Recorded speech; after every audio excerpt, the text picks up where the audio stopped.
सात चक्र में यह दूसरा चक्र है जो भावनात्मक शरीर, कामुकता और रचनात्मकता से जुड़ा हुआ है। इसे त्रिक चक्र भी कहा जाता है।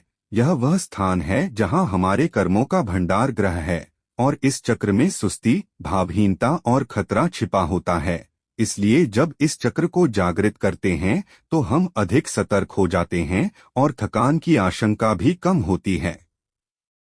यह आपकी रचनात्मक जीवन शक्ति है जो आपको अपने श्रम के फल का आनंद लेने के लिए प्रेरित करती है, जिसमें सेक्स और अंतरंगता जैसी आनंददायक गतिविधियों का आनंद लेना शामिल है।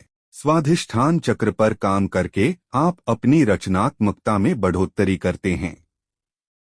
एक मजबूत स्वाधिष्ठान वाला व्यक्ति आर्थिक और शारीरिक रूप से अपने दम पर और दूसरों के साथ एक सामंजस्यपूर्ण संबंध बना सकता है। एक संतुलित स्वाधिष्ठान चक्र में जोखिम लेने की क्षमता होती है और चीजों के गलत होने पर उससे उबरने के लिए लचीलापन भी होता है। स्वाधिष्ठान चक्र आपकी नाभि से कुछ इंच की दूरी पर स्थित है। यह आपके बारे में सब कुछ से संबंधित है जो निर्माण से बंधा हुआ है। इसका मतलब है कि आपके कलात्मक उत्पादन से लेकर सेक्स ड्राइव, कल्पना और व्यक्तिगत विकास की क्षमता तक के मुद्दों से जुड़ा हुआ है। इसके 6 कमल दलों पर काम, क्रोध, मद, लोभ, मोह, अहंकार 6 विकसित भाव वाली शक्तियां वास करती हैं। यह जीवन को प्रभावित करते हैं और व्यक्ति को हिंसक, क्रूर, कामवासना की ओर धकेलते हैं। इन विकारों के शमन से मोक्ष एवं मुक्ति प्राप्त होती है और में साधक को नियमित रूप से प्राण शोधन क्रिया एवं बीज मंत्र से स्वाधिष्ठान की साधना करनी चाहिए। ऐसा करने से मन निर्मल होकर सार्वभौमिक सत्ता की ओर अग्रसर होता है और यहीं से समत्व के भाव की प्राप्ति होती है और वाणी मधुर बनती है।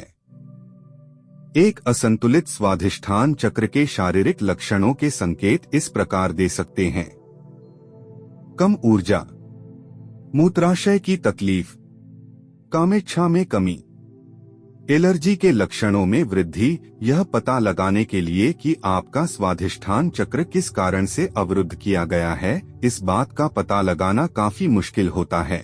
हालांकि आप अपनी रचनात्मक और कामुकता क्षमता में आए परिवर्तन को देखकर पता लगा सकते हैं। जब एक बार आप स्वाधिष्ठान चक्र को जागृत करने की कला सीख जाते हैं तो आप इस चक्र में आने वाले अवरुद्ध के बारे में भी ध्यान देना शुरू कर देते हैं।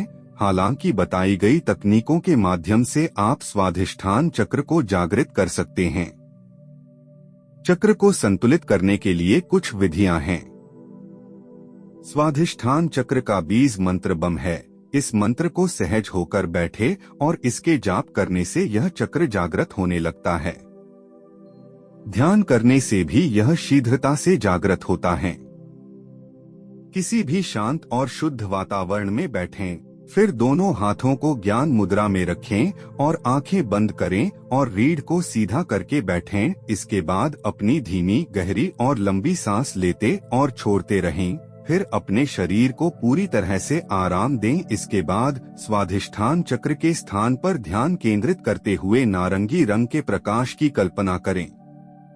जैसा कि आप जानते हैं कि जल स्वाधिष्ठान चक्र का तत्व है, आप नारंगी रंग की रोशनी को तरंगित तरंगों में फैलते हुए देखें और महसूस करें कि इसने आपके शरीर को ढक लिया है।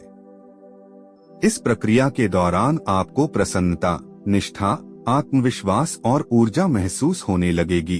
तत्पश्चात 3 से 5 मिनट के लिए इस उत्तेजना में ध्यान केंद्रित करें और फिर आराम करें। इन तरीकों से भी इस चक्र को जागृत किया जा सकता है। वीडियो में दी गई जानकारी आपको कैसी लगी कमेंट के माध्यम से बताएं। वीडियो को लाइक और चैनल को सब्सक्राइब करें। धन्यवाद।